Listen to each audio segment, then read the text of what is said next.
আচ্ছা, পাকিস্তানি ড্রেস বাংলাতে লেখা থাকে নাকি? এই যে সাদা বা বাংলাতে লেখা আছে। আমাদের আশেপাশের মার্কেটে আমাদের পাকিস্তানি মাল কপি করে, উনি ওই কপি নিতে পারে, কিন্তু আমি কপি বিক্রি করিনি উনাকে। এটা যদি আমাকে না, তাহলে আপনি যেখানে ক্যাশ নিয়ে যান মেমো, আমি বলতে পারবো। এইগুলো ক্যাশ মেমো ওনাকে দিয়েছেন কেন স্যার বলেন?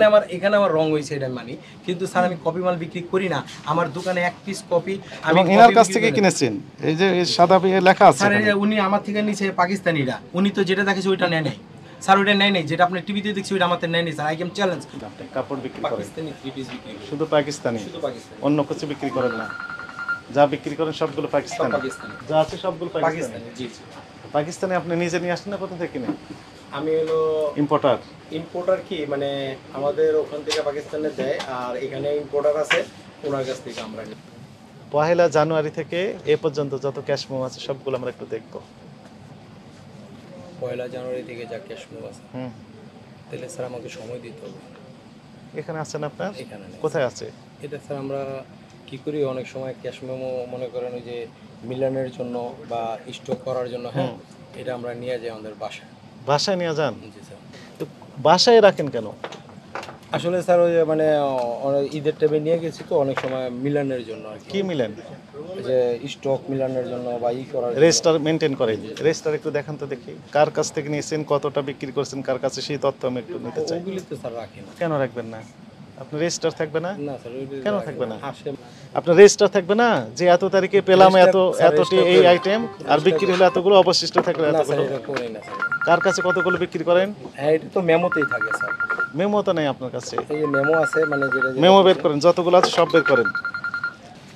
কোনো কন্ট্যাক্ট নাম্বার নেই, ঠিকানা নেই, কিচ্ছু নেই, ক্যাশ মেমো এইভাবে লেখে? আপনার এই তো মূল কপি তো এটা। জি স্যার। আজকে কয় তারিখ? আজকে হলো 15 তারিখ, কোন মাসের? মে মাসের মে মাসের কোন সাল? 24 সাল। এটি হচ্ছে আপনি দিয়েছেন 22 মানে সেপ্টেম্বর মাস 2022 সালের। 22 এ তো সব 22 সালে, এটাও 22 সাল। এখানে তো 14 ডিসেম্বর 2022। আসলে তো স্যার 24 সবটা তো সাল মাল শেষের বিক্রি হয়ে দিকে যায় না স্যার। আপনি 22 সালের ক্যাশ মেমো দেখাচ্ছেন। এটাও 3 ডিসেম্বর 2022। তিনটা দেখলাম, তিনটাই 22 সালের। এটাও 22 সালের, সবগুলো তো 22 সালের। আপনি সত্য কথা বলেন। আমরা স্যার, আমার বলেন, আপনি প্রশ্ন করেন, কি করতে হবে বলেন। কোশ্চিন আমাদের বেশি না, 3টা কোশ্চিন। আগে ক্যাশ মেমো গুলো দেখান। আসলে আগের ক্যাশগুলো নাই স্যার। আগের ক্যাশ মেমো নাই। আপনার নাম কমপ্লেনটা হচ্ছে যে আপনিই বলেন আপনি দেশি প্রোডাক্ট বিক্রি করেন কিনা, সত্য কথা বলবেন, অল্প হলেও বিক্রি করেন কিনা। এক পিস বিক্রি করি না স্যার, Copy ইনশাআল্লাহ এক পিসও কপি করি না। বাংলাদেশের যদি আমার পার্টিদের সাথে আমি আপনার নাম্বার দিই, এটা আমি বলতে পারি। কার আমি কার আপনার কাছে YouTube বিক্রি দেখছি করেন স্যার। সে তালিকা আমি দিন। আপনাকে বলি স্যার, আপনারা আমি 2 দিন আগে আপনার ইউটিউব দেখছি, যে যেই মালটা আপনি দেখাইছেন সেটা আমাদের মাল, আমরা বাংলা মাল বিক্রি করি না। আমার আপনার নাম? মার্কেটের সব দোকানে আমাদের না। এটা যদি কিন্তু কেউ তারা বলে তো না, বলে যে আপনার কাছ থেকে না নিয়েছেন। স্যার, এটা আমি দেখছি স্যার, এই জন্য আমি চ্যালেঞ্জ করতে পারি। আপনি ওনারে নিয়ে আসেন, আমারে নিয়ে যান, আর 5টার লোকরে নিয়ে যান, ওইটা বাংলা মাল না কি মাল, কিন্তু আমার মাল না। আপনার ক্যাশ মেমো এই ক্যাশ বই এটা ছাড়া আর নেই? না বলেন। আপনি বলেন যার 4-5টা আছে, যার কাছে কিনেছেন সেটিও নেই, যার কাছে বিক্রি করে সেগুলো তথ্য নেই। আমাকে যে কমপ্লেইনটা 2022 সালের ক্রয়ের শুধু আছে, কোনো রেজিস্টার নেই, কোনো ক্যাশ মেমো নেই। আপনি ভ্যাট ট্যাক্স দেন কিভাবে সরকারকে বলেন? আপনাকে এনবিআরকে যে ভ্যাট দেন, কি ভিত্তিতে দেন, কিসের ভিত্তিতে? আপনার ট্রেড লাইসেন্স আছে? দেখান তো দেখি। আপনার টিআইএন আছে? বের করেন একটু দেখি, কি ভিত্তিতে দেন, কত টাকা করে দেন?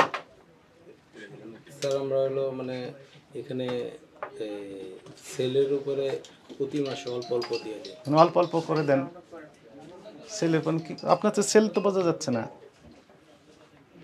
আপনার তো ক্যাশ মেমো নেই, ফলে আপনি কিভাবে সেল অল্প অল্প করে দেন? মানে একটু ইগুলো কম বেশ করে দিয়ে দিয়েছে। কত টাকা করে দেন আপনি? 15,000। কোন ধরনের কথা বলেন? আপনি কোটি কোটি টাকার ব্যবসা করেন আর 5,000-10,000 টাকার আপনি ভ্যাট দেন সরকারকে। এখানে উল্লেখ থাকবে না যে কোন ধরনের ড্রেস, কত পিস আছে, দাম কত করে? তথ্য তো থাকবে। কি ড্রেস আছে সেটাও তো লেখা নেই, আছে বলেন? এটা বাংলাদেশি তৈরি না পাকিস্তানি না ইন্ডিয়ান না অন্য দেশের, সেগুলো লেখা আছে? তাহলে বুঝবো কিভাবে বলেন? এটা কোন দেশের? এটা পাকিস্তানি। আপনি শুধু পাকিস্তানি ড্রেস বিক্রি জি স্যার। করেন? এর নাম কি? এটা সাদাবাহার সাদাবাহার। সাদাবাহার এম। এটা একটু খুলেন দেখি, খুলেন, খুলে দেখান।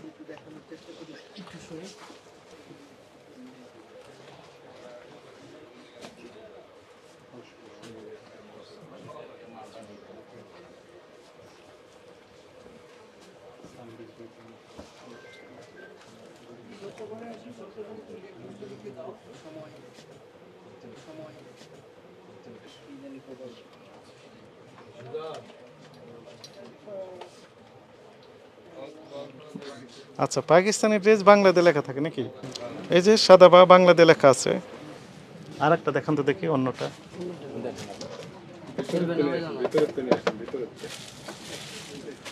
একটা দেখান, হ্যাঁ খুলেন।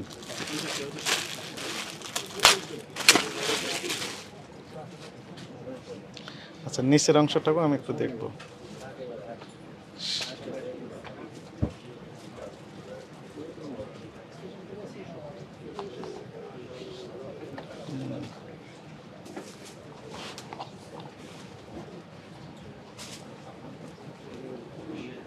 দেখি ওই নিচের অংশটুকু একটু দেখি আমি।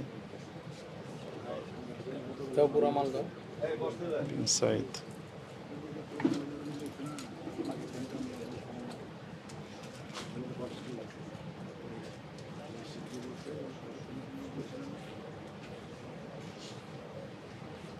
যেহেতু তার সকল প্রকার কার্যক্রম প্রশ্নবিদ্ধ, আপনারাই বলেন জি, এখানে যা প্রস্তুত পেলাম সেটাতে প্রশ্নবিদ্ধ।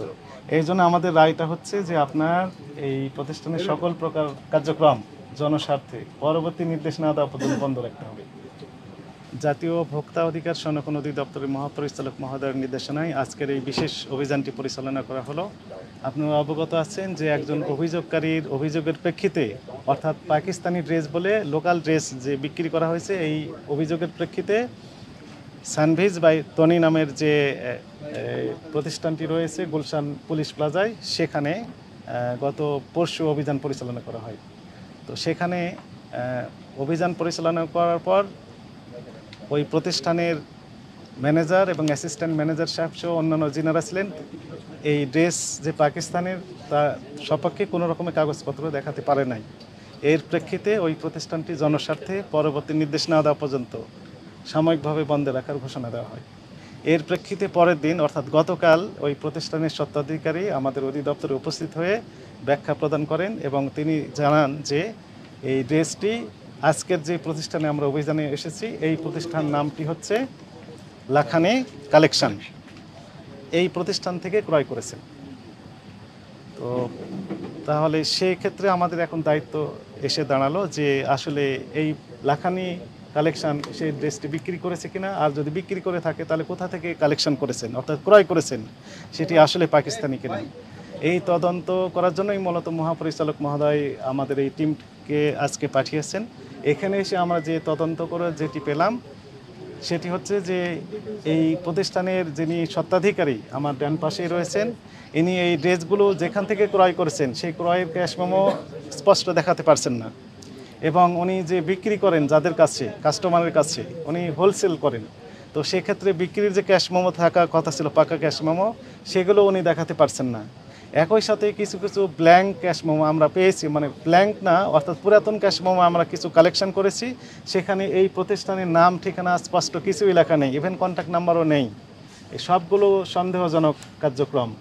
একই সাথে এই প্রতিষ্ঠানের যে স্বত্বাধিকারী ইনি দাবি করছেন যে সানভিজ বাই তনি যে দাবি করেছিল যে পাকিস্তানি ড্রেস যেটি তিনি বিক্রি করেছেন, সেই ড্রেস এই প্রতিষ্ঠান থেকে ক্রয় করেছেন মর্মে যে ডিক্লারেশন দিয়েছিলেন, এই প্রতিষ্ঠানের মালিক সেটি টোটালি অস্বীকার করলেন এবং উনি লিখিত স্টেটমেন্ট দিলেন যে না, এই যে ড্রেস নিয়ে প্রশ্ন উঠেছে সেই ড্রেসটি উনি সানভিজ বাই তানির কাছে বিক্রি করেননি, ওনার প্যাডে লিখিত দিয়েছেন।